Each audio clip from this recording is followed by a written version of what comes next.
Hi, I'm Julie Weeman, and in 2013, my husband and I started a home inspection business. And since then, we've become known as a reputable and a really great home inspection company here in the Des Moines metro area. We often get asked, what do you do on a home inspection?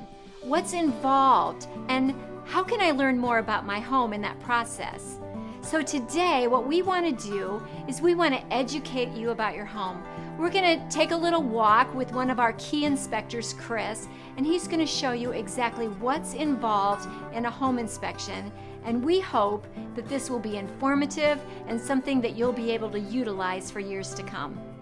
So GFI outlets or GFCI outlets are outlets that we find in kitchens, bathrooms, exterior plugs, and garages primarily. There's other locations that they're required, but they are a device that we put in place to protect us from electrocution around water primarily. Oftentimes they're going to be these outlets with the reset buttons on them.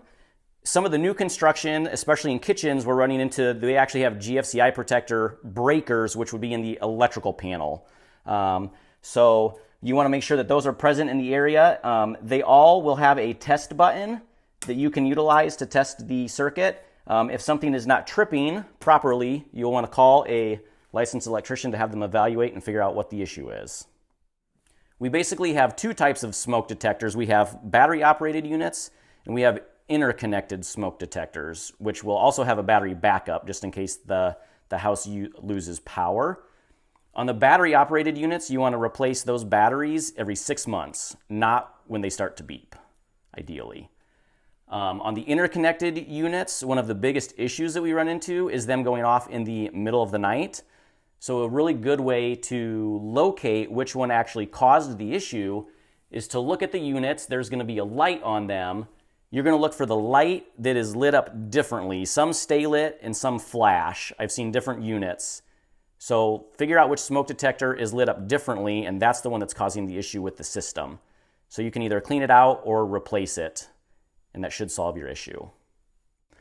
So on your electrical panel, your breaker box is going to be located typically in the garage or in the basement somewhere. So once you identify where it's located, if you lose power somewhere in the house, you're gonna come to your breakers, and what you're gonna do is you're gonna look for the breaker that isn't in the full on position. Now, I always tell people during our inspections that you got to really look for it because they don't actually trip completely off. They just move a little bit. On this panel, we have the luxury of having a viewing window that we can easily identify if the breakers are tripped. If you have a Square D, it's a QO series panel. These are really easy to identify if they've been tripped.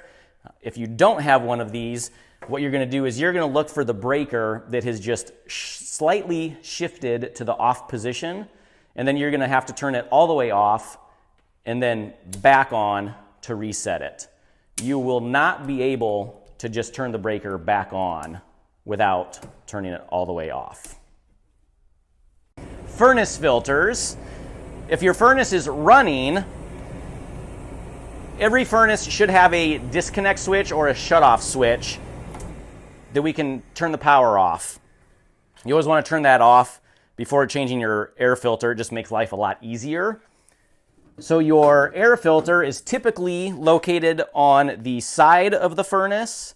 Sometimes we will have one, depending on your setup, there might be one at the bottom of the furnace. If you have something different than that, reach out to us and we can guide you on where it might be located. But your furnace filter, you're going to just pull it out. And it should be white, not black. And then on these air filters, you'll notice there's a arrow. Our airflow should always, typically, a vast majority of the time, be pointing towards the furnace. There might be some very unique circumstances where that's not your case, but as a general rule of thumb, the airflow always points towards the furnace. So we have our lovely new air filter here. As far as the type of air filter that we want to use, you want to use a basic pleated air filter. I always tell people $3 to $4 a piece. Less than $1 is too cheap, $10 is too much.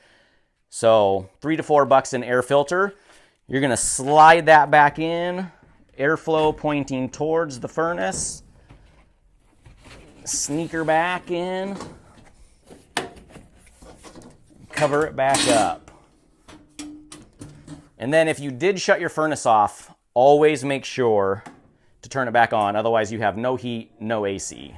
General rule of thumb on how often to replace the air filters, we basically say, so however thick the filter is, that's how many months you should get out of it. So a 1-inch filter should be replaced every month. If you have a 3, a 4, a 5-inch filter, you're gonna just replace those every 3, 4, 5 months, however thick it is. So your water meter and your shutoff valves are always a good thing to locate in the event of an emergency, or if you're going to be gone for an extended period of time. It should be located typically by your furnace or your water heater. On older houses, we will find them in the basement on the front of the house because they're coming in from the street typically. So locate your water meter and your main shutoff valves. Always a good thing to know where they're located. On turning those off, you have two types of valves. We have a gate valve, which is going to be something similar to this. It's going to have a blue, green, red. There's other colors as well, but a knob that looks like this. And then we have ball valves that are going to just have like a straight handle. So locate where those are at. To shut the ball valves off, those are just very simple quarter turn, okay? When you're opening those back up, you always want to go slowly. You don't want to just slam it wide open. And same thing on a gate valve. Those ones just open and close much slower. Sump pumps, if you have one, are a secondary means of removing water from around or under the house. Our first line of defense is always our drainage and our gutters. But if you have a sump pump, it's always good to make sure that it's working. So during rain events in the spring, come down, listen to it. If it's taking on water, wait for it to kick on and make sure that it's discharging water properly. So one of the most common questions that we get is, when should you contact a home inspector? Call us if you're going to list your house, call us if you're buying a house, and call us if you've just moved in and you have questions. We're here to serve and educate you.